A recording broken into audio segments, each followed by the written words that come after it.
Hello everyone, good morning. তোমরা সবাই কেমন আছো?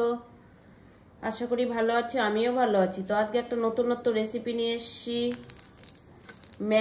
ম্যাগি রেসিপি করব। তো আজকে একটু নতুন ভাবে করব। তো তার জন্য কড়াইটা গরম হয়ে যাওয়াতে তেল দিয়ে দিলাম, সাদা তেল। ওর মধ্যে আমি দিয়ে দেব পেঁয়াজ কুচি, ক্যাপসিকাম কুচি, টমেটো কুচি আর এই যে কাঁচা লঙ্কা, আর স্বাদ অনুসারে একটু লবণ দিয়ে দিচ্ছি। একটা ডিম ফাটিয়ে দিচ্ছি।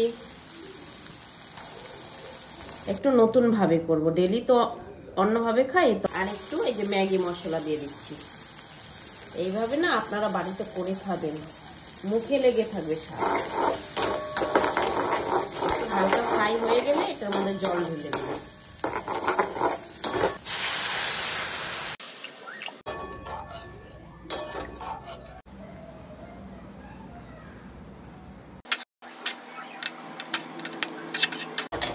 আমার ম্যাগি রেডি।